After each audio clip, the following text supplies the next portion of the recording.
ہے نماز اور ایک ہے پردہ.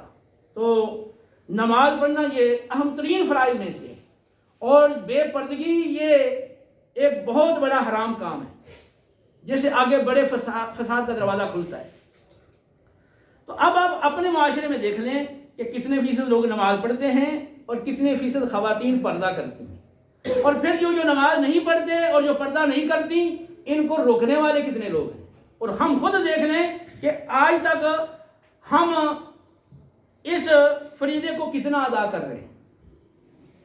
جدھر دیکھ لیں غفلت ہے. اب بے پردگی کو کوئی سمجھ نہیں رہا کہ یہ گناہ ہے، اور کچھ ایسے متجددین لوگ آ گئے ہیں، جدت پسند لوگ، جنہوں نے ایسے لوگوں کو خوش کرنے کے لیے جو پردہ نہیں کرتے نا، یا پردہ نہیں کرتی، جہاں وہ پردے کو اچھا نہیں سمجھتے، اب ان کو خوش کرنے کے لیے وہ پھر اپنے ہیلے بہانے کر کے ان آیات اور ان احادیث کے معنی مفاہیم کو تروڑ مڑوڑ کے اس کو اور ان کی اصل شرح کو مسخ کر کے لوگوں کے سامنے پیش کرتے ہیں، اور لوگ پھر ان کو لائک کرتے ہیں بڑے کہ یہ بہت بڑے اسکالر ہیں.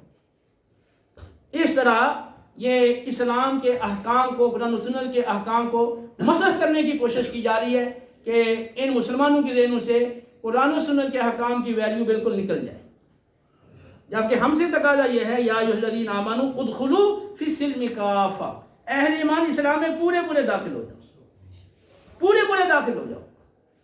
وما کان للمؤمن ولا مؤمنہ اذا قضى اللہ ورسولہ امرا ان یکون لهم الخیرۃ من امرہم.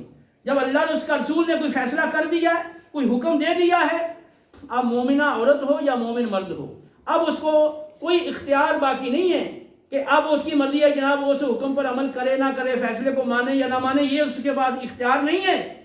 جب فیصلہ آ گیا ہے اللہ کا، اللہ کے رسول کا، اب سوائے ماننے کے دوسرا کوئی آپشن اس کے پاس نہیں. اور فلا وربک لا یؤمنون حتی یحکموک فیما شجر بینہم ثم لا یجدوا فی انفسہم حرجا مما قضیت ویسلموا تسلیما. ابھی تے رب کی قسم یہ لوگ مومن نہیں ہو سکتے جب تک اپنے تمام معاملات میں اور اپنے جھگڑوں میں آپ کو اپنا حاکم تسلیم نہ کریں، اور آپ کا جو فیصلہ ہو دل و جان سے اس کو قبول کریں، اور دل میں آپ کا فیصلہ مانتے ہوئے ذرا بھی کوئی ناخوشی ناگواری محسوس نہ کریں. فَإِن تَنَازَعْتُمْ فِي شَيْءٍ فَرُدُّوهُ إِلَى وَالرَّسُولِ. اور اگر تمہارا جھگڑا ہو گیا ہے اے اہل ایمان کسی بھی بات میں، تو جھگڑا اللہ کے رسول کے سپرد کر دو، قرآن و سنت کے حوالے کر دو. جو قرآن و سنت کا حکم ہے بس اس کے سامنے اپنے آپ کو جھکا دو، اس کو مان لو، اس پہ عمل کرو. اب یہ کشمیر کے حالات، فلسطین کے حالات، شام کے، عراق کے، برما کے اور دیگر مسلمانوں کے جو حالات ہیں، یہ کس وجہ سے ہیں؟ مین جو بنیادی وجہ ہے وہ امر بالمعروف و نہی عن المنکر کو چھوڑا گیا. اور یہ جو شریعت کے احکام ان میں جہاد بھی شامل ہے، تو جہاد کو چھوڑا گیا. تو جب اس کو چھوڑا گیا تھا تو اگر اسی وقت اس کے حوالے سے